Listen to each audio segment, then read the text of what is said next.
কুকুরটির নাম রক্সি। তো মে মাস নাগাদ এর যে মালিক ছিল সে আমাকে কুকুরটি দিয়ে যায়। কুকুরটির পরিস্থিতি এতটাই খারাপ ছিল, মানে 4 বছর বয়সের কুকুর, হাস্কি, যেখানে ওর ওয়েট হওয়া দরকার ছিল 30-32, সেখানে ওর ওয়েট ছিল 15.5 কিলো।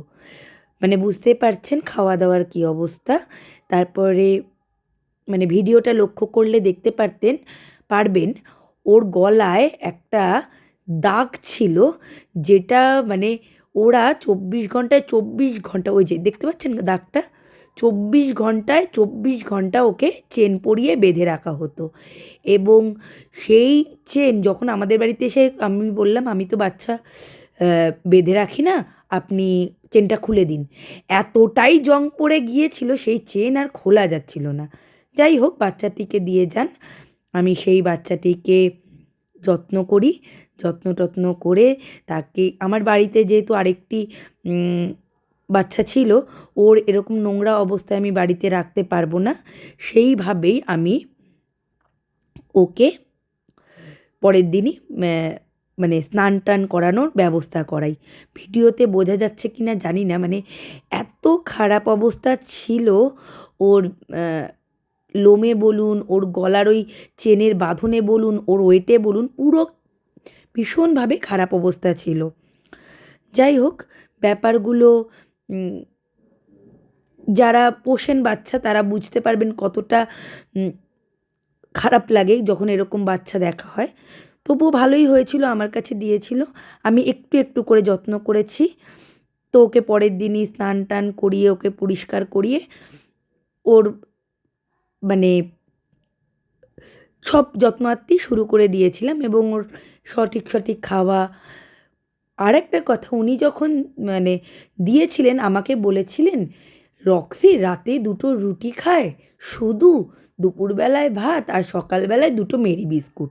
মানে খাবার লিস্টটা বুঝুন, একটি হাস্কির বাচ্চা এইটা খাওয়া তার বরাদ্দ ছিল। যাই হোক, মানে গ্রুমিংয়ের অংশগুলো দেখলে বুঝতে পারবেন যে একটি বাচ্চা কতদিন স্নান না করলে বা কতদিন অপরিষ্কারভাবে তাকে রেখে দিলে তার এরকম হলুদ রঙের ফার হয়ে যায়, আর এই এত খারাপ অবস্থা হয়ে যায়। যাই হোক, এইসব কথা বাদ দিই, এবার আসা যাক নতুন কথায়। ডিসেম্বরের 26 তারিখে রক্সি আমার বাচ্চাটির সাথে মিশে ওর 4টি বাচ্চা হয়। আর এই যে মে মাসের থেকে এতদিন অবধি ওর মালিক কিন্তু কোনো দিন ওকে দাবিও করতে আসেনি, বা ওর খাবার খরচা তো বাদই দিন, আমি নেবই না, এমনকি ওকে দেখতে পর্যন্ত আসেনি যে বাচ্চাটি কেমন আছে বা কী বৃত্তান্ত। যাই হোক, 26শে ডিসেম্বর ও 26শে না, সরি, 24শে ডিসেম্বর ও বাচ্চা দেয় 4টি। যাই হোক, গত পরশুদিন ওনাদের মানে মনে হয়েছে ওনাদের একটি কুকুর আছে যে আমাদের বাড়িতে থাকে এবং তার বাচ্চা হয়েছে, এবং তারা কুকুরটিকে প্রচণ্ড পরিমাণে ভালোবাসেন। এই 8 মাস ধরে ওনারা ওকে খুব মিস করেছেন, কিন্তু এমনই মিস করেছেন যে ওনাদের একবারের জন্য দেখতে আসার সময় হয়নি। যাই হোক, এবং উনি এসে দাবি করেন ওনার 2টি বাচ্চা এবং মা কুকুরকে লাগবে, এবং উনি আমাদের থানা পুলিশ করে হলেও ওনার বাচ্চা ফেরত নেবেন।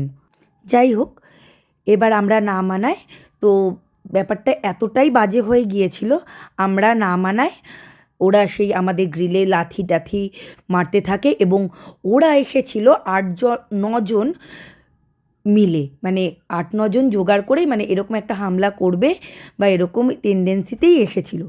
যাই হোক, তারপরে আমরা পরিস্থিতিটা একদম খারাপ হতে দেখে আমরা রাজি হয়ে যাই যে ঠিক আছে, আপনি আপনার মা এবং একটি বাচ্চা নিয়ে যেতে পারেন। তবে আমি ওনার কাছে অনুরোধ রেখেছিলাম যে অন্তত 1 মাস আমাকে দিন, যাতে বাচ্চাগুলো দুধ খেয়ে বড় হতে পারে। তো ওনাদের কাছে অতটা সময় ছিল না, ওনাদের বাচ্চা প্রেম এতই বেড়ে গিয়েছিল যে সেই মুহূর্তেই তার বাচ্চাটিকে এবং বাচ্চাটির মাকে দরকার ছিল। তিনি 2টি বাচ্চা দাবি করেছিলেন, আমি বলেছি আমি 2টি বাচ্চা দেব না, হ্যাঁ, আমি জোর গলায় বলেছি আমি 2টি বাচ্চা দেবো না। যাই হোক, এই পরিস্থিতিতে উনি মা আর একটি বাচ্চা নিয়ে চলে যান। ওনাদের কুকুর প্রেম আবার 9 মাস কি 8 মাস পরে মনে পড়ে। এমনকি মানে এই যে যত পরিমাণের ভ্যাকসিন, সেগুলো আমার কাছে করা। ওদের র্যাবিসের ভ্যাকসিন টুকুনিও করানো ছিল না। যাই হোক, কোনো ব্যাপার না, ওদের কুকুর প্রেম জাগলেই ভালো। আমি চাই বাচ্চাটি আর মা দুজনেই ভালো থাকুক। আমি মানে সবাইকে সতর্ক করার জন্যই ভিডিওটা বানালাম, যারা মনে করছেন যে সেবা বা ভালোবেসে কাউকে উপকার করবেন এরকম কুকুরের দিক থেকে, তারা অবশ্যই লেখাপড়ি করে করবেন। আমাদের লেখাপড়ি করে ছিল না বলে আমরা কোনো লড়তে পারিনি। বাচ্চাগুলো এখন মা ছাড়াই আমার কাছে তোলা খাবার খেয়ে বড় হচ্ছে। হ্যাঁ, অবশ্যই আমি হয়তো 3টে বাচ্চাই রাখবো না, তবে 2টি বাচ্চা অবশ্য করে আমার কাছে থাকবে এবং আমার ছত্রছায়াতেই বড় হবে। একটি বাচ্চা হয়তো আমি আমার কাকিমুনিকে দিতে পারি। ওরা বলেছে ওর দায়িত্ব নেবে, কেননা আমার 3টে বাচ্চা মানুষ করার মতন সামর্থ্য নেই। যাই হোক, সবাই সাবধান থাকবেন এরকম লোকের কাছ থেকে, যারা আপনার ভালো মানসিকতার সুযোগ নিয়ে বা আপনার পশুপ্রেমের সুযোগ নিয়ে আপনাকে ইউজ করে বেরিয়ে যাবে। নমস্কার, গুড নাইট।